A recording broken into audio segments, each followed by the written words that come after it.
Médicare est la référence pour un traitement sécuritaire effectué par des médecins formés en phlébologie, en dermatologie et médecine esthétique. Pour des conseils personnalisés et un accès à des technologies de pointe, confiez votre peau aux experts de Médicare. Trouvez la clinique de votre région à médicare.com. Choisir une phrase ou un mot de passe plus robuste. Mon cyberréflexe, changer Minou 123 que je mets partout pour un mot de passe aussi original que moi. Aiguisez vos cyberréflexes sur desjardins.com/sécurité.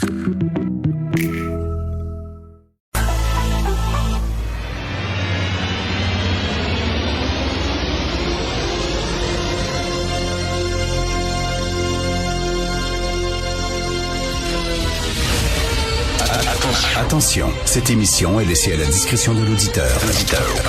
Les propos et les opinions tenues lors des 2 prochaines heures peuvent choquer. Oreilles sensibles s'abstenir. Richard Martineau. Un animateur pas comme les autres. Richard Martineau. Cube Radio. Bonjour, bon mardi, merci d'écouter Cube Radio. Entendez-vous le bruit de fond au Québec?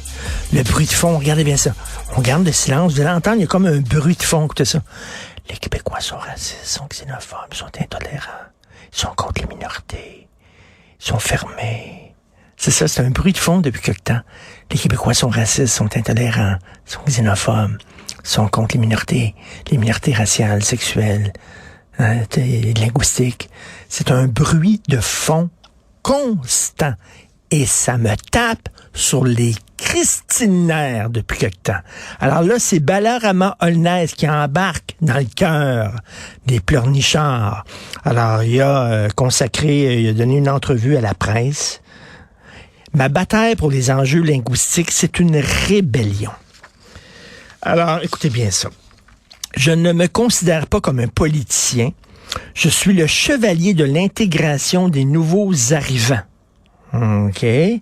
Alors, il dit, vous savez, on est fermé aux minorités linguistiques au Québec et surtout à Montréal. Et il dit, la langue française sera toujours supérieure au Québec, mais il faut cesser de faire en sorte que les minorités soient tellement réduites au silence qu'elles sentent qu'on empiète sur leurs droits.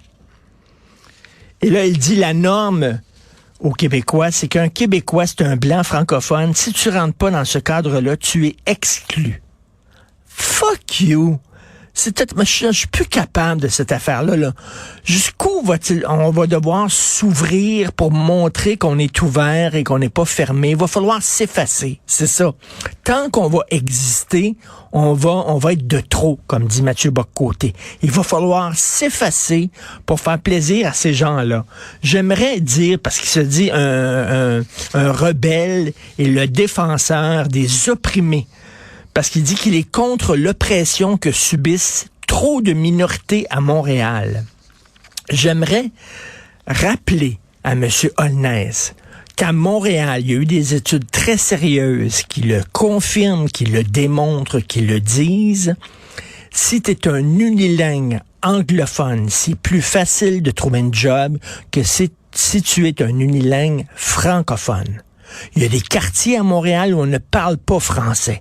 Tu leur montres des photos de, Véronique Cloutier, Charles Lafortune, Guillaume Lepage. Ils ont aucune idée c'est qui. Parce qu'ils rentrent chez eux, puis ils ont un satellite dish, puis ils regardent la télévision de leur pays d'origine et ils veulent rien savoir des gens d'ici. Qui est fermé?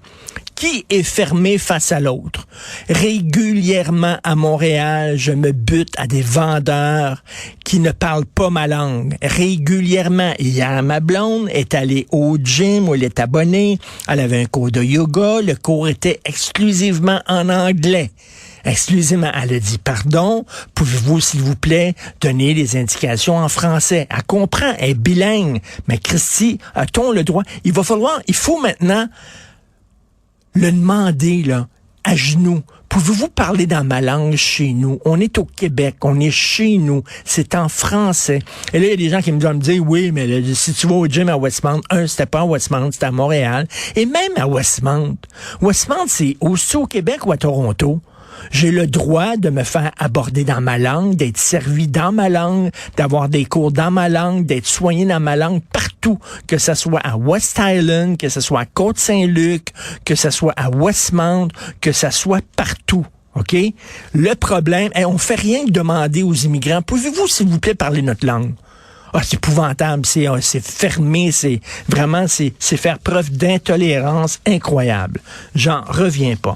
Il y avait un texte dans la presse, depuis quelques jours, la presse ne cesse de pleurer sur le cours d'éthique et de culture religieuse. Mon Dieu, qui s'ennuie du bon vieux temps où on pouvait se servir de l'école pour enfoncer dans la gorge de nos enfants le credo multiculturaliste. Donc, il y avait un texte hallucinant dans la presse où on donnait la parole à des anciens jeunes enseignants du cours d'éthique et de culture religieuse qui pleuraient sur la disparition de ce cours qui était tellement fantastique. Et ce que ces jeunes-là disaient en parlant du nouveau cours, du cours de culture et citoyenneté québécoise, je vais lire des extraits de ce que ces jeunes enseignants-là disent, OK? L'une de leurs principales craintes, c'est que le nouveau cours ne serve plus à lutter contre la discrimination, les préjugés, mais qu'il devienne un outil de promotion du nationalisme. Tout ce qu'il dit, là, c'est qu'on va parler de notre histoire, puis on va parler d'où on vient, puis on va parler de notre culture. Promotion du nationalisme. Comme ses collègues interviewés, elle se dit nationaliste et fière québécoise, mais la pire chose à faire, selon elle, c'est tenter de forcer cette fierté dans la gorge des jeunes sur les bancs d'école. Enfoncer la fierté des Québécois. On veut rien que présenter qui on est, c'est tout. Elle craint que le futur programme ne véhicule une québécitude étroite et ethnique. Si on disait, on va vous apprendre c'est quoi la culture haïtienne, la culture mexicaine, la culture latino, la culture... les gens diraient, c'est tellement fantastique. Ce cours-là, c'est fantastique. C'est une ouverture à l'autre, une ouverture sur les autres. Là, on dit, on va vous parler de qui on est, qui nous sommes, c'est qui le Québec, et tout ça. C'est épouvantable. Écoute, ça broye, là, en disant c'est fermé, c'est intolérant. Attendez, minute, j'ai d'autres extraits. Bon. Comme les autres étudiants québécois interrogés, il se décrit comme un fier Québécois. Je suis nationaliste, mais je n'ai pas à imposer ma vision à mes élèves. Je n'ai pas être fier de sa culture, c'est quoi? Ils veulent pas imposer, ils veulent pas... C'est incroyable. Le cours d'éthique et de culture religieuse cherchait, lui, à présenter les faits de façon objective et neutre.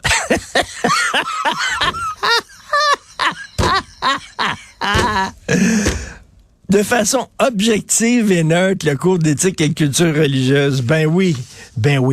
Avec ses collègues, Madame raconte avoir eu le besoin de ventiler après avoir eu la façon dont était présenté le futur cours par le ministre de l'Éducation, Jean-François Roberge, et par ses collègues caquistes. Les jours qui ont suivi l'annonce, Mme Chantal Bertrand, chargée de cours à l'UQAM, avoue avoir agrémenté ses messages courriels de petits fleurs de lys et avoir ironisé sur le fait que le futur cours débuterait peut-être par la complainte du phoque en Alaska à Capella. Elle dit que c'est un resserrement identitaire choquant. Tabarnane, esprit, on veut rien te dire c'est quoi le Québec, c'est quoi notre histoire, c'est quoi notre culture. Leur faire apprendre, je sais pas, à Régent Ducharme, Gilles Vigneault, Félix Leclerc. Tu sais, c'est tout. C'est un resserrement identitaire. Quand on parle de notre culture, on est vraiment xénophobe, fermé. Mais quand on fait l'apologie, puis on parle de la culture des autres, là, c'est fantastique. On devrait avoir un cours, à un moment donné, c'est la culture mexicaine, puis après ça, c'est la culture allemande, puis après ça, la culture de tout le monde, la célébrer. Ça, c'est fantastique. Mais nous autres, on dit, on va vous apprendre qui on est. Resserrement identitaire. Alors, c'est ça, les jeunes, hein? Le nationalisme, ça ne les intéresse plus. C'est un signe de fermeture pour eux. Après ça, on se demande pourquoi le PQ, d'élection en élection, ça lève pas. Ben, c'est pas à cause des chefs. Je veux dire, c'est pas à cause des chefs, c'est à cause de l'ère du temps qui fait que nationalisme égale fascisme. Je sais pas comment c'est arrivé, cette affaire-là, dans la tête des jeunes, mais c'est comme ça, malheureusement.